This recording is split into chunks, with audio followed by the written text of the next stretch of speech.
tell the people why we're doing this. After her ultrasound to check her kidneys, she's been licking her. She discovered her nipples because they were exposed now that she's shaven. And she is legitimately, the others have gotten better, but she literally was licking her nipples raw. So now we have to disinfect and clean. Some of our cats are becoming a bit of the senior variety. Not just senior, some of them are moving into super seniors. Alice is 14, Maya is 13, and Kebby is 12. And with that obviously come a few, issues and complications, and that just, things change the older you get. I think anything past 10 is considered a senior cat. And obviously there are cats that live much longer than that. Past 10, I believe, is the mark where you can start seeing age kicking in and some things, like the health just degrades a little bit. And we've been quite lucky because Alice, who is the oldest, knock on wood, actually only has a little bit of joint problems in her front leg and otherwise is pretty much looking like a kitten. However, it's a different story for Kebby and Maya. Kebby's not too bad.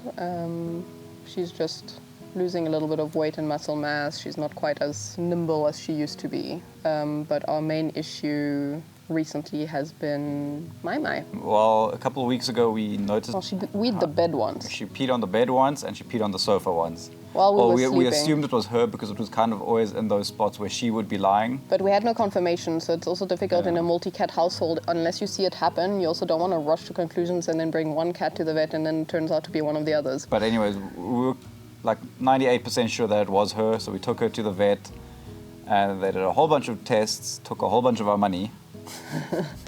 So they did your standard urine test, which came back clear, which means that then the next test would be blood tests and an ultrasound, because at her age, the first thing that goes, and that's common, is kidneys. And so they found that her left kidney is basically completely degraded and non-existent at this point and useless. But luckily, her right kidney is in perfect shape. Like most of her is in tip-top shape. It's literally just her one kidney that's causing issues. When they did a whole bunch of other tests, she's in perfect health. Her teeth are perfect, her blood is perfect, everything is super healthy. It's just that she's one looking, kidney is... they said she's actually like, all of her bloods are very normal for a cat her age and actually on the better side for her age than what they should be. So it was just the left kidney. We don't know why specifically the left is struggling. Could be genetics, could be a lot of things. They recommended we switch her to a kidney-friendly diet, which means we had to switch her from raw back to kibble, which we weren't thrilled about, but we had a long discussion with our vet and they really told us that there were a lot of benefits and they'd seen a lot of good results on that food. And considering then we have the choice between keeping her on raw and potentially giving her a couple extra years, then of course it's a no-brainer. So we did a slow switch, not slow enough because we did manage to still irritate her stomach. But I think it's also going from kibble to raw is easier than going from raw to kibble because obviously there is grain in there and her stomach was not happy with the switch. But after, I think, 2 weeks or so, she seems to be settled now. I think even less than 2 weeks. And she's gained a little bit of weight, which is due to the grain and so on in the kibble. Hi, Kip. So we're going to have to watch that she doesn't get too chunky because that's not healthy for them either. But other than that, since... And she's on medication. Yeah, she's on a specific medication which some people have said that they've had their pets on for years and they've done perfectly fine. And since she's been on the medication and all that, she hasn't peed the bed, she hasn't done anything. We kept her in the bathroom for the first, I think, week or so after changing and giving her the meds just to be safe. Because you also don't want, I mean, everybody who is a cat owner will know that cat pee on anything upholstered is literally the worst because getting that smell out, you can't use anything that has ammonia in it to clean it because that just makes it worse. So it was kind of a nightmare. So we had to, unfortunately, during the day we let her out, of course, because we could supervise it. But at night we had to lock her away, which she was very unhappy about. And it just raises the question of like things to consider with older cats. Like how can you make your house also more cat friendly? Like one of the things I'm very aware of is Alice with her joints. So now whenever I see her, like if she comes to me while I'm working, I will generally, if she rubs against my legs, I will just pick her up and put her on the desk so that she can lie in the bed there without having to jump up. And if I see her getting up, I'll help her down. Obviously, I can't always be there for her, but if I see that she wants to go somewhere and I'm around, I will try to give her a lift as much as possible. And also just keeping an eye on any small changes. Even if they decide not to eat for a day or something, that can be quite detrimental to their health just because of their age. So you need to keep an eye on that kind of stuff. And then any other... Anything like- can be a red flag. It's more likely to be a red flag at that Yeah. age than it is.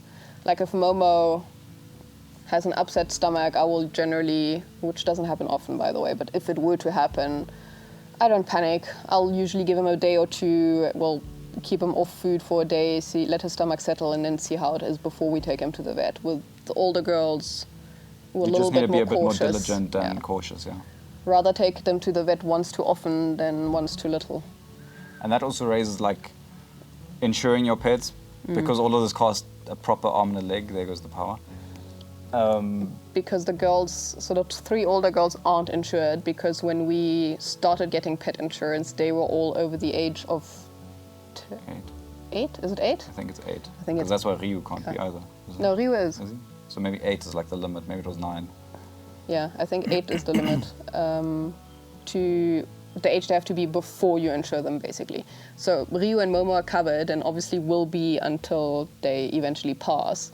But because the girls were already older, we couldn't insure them, so everything for them comes out of our pocket, And basically. on that note, your mother should actually get that little Rascal insured. rascal insured. She should. I'll talk to her again. Mom, if you're watching this, insure your cat. Do it. What else? So yeah, if you can afford pet insurance, it really is helpful. And so for Maya, we have to bring her back in a couple of weeks, and we'll retest everything, redo the blood test, and see how the right kidney is doing, just so we can kind of get a timeline as to, is there any, there won't be any Degradation. improvement. Basically, it's kidney illnesses at that age aren't curable. There's nothing we can do. It is a downward spiral. It's just a question of how quickly we're spiraling. And then we'll take it from there. So she seems to be doing quite well.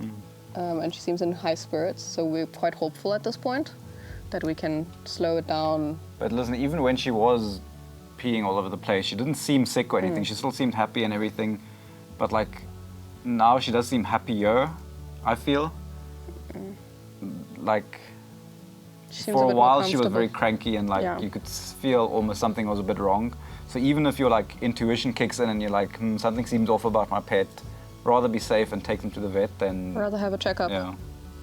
You never know at that age.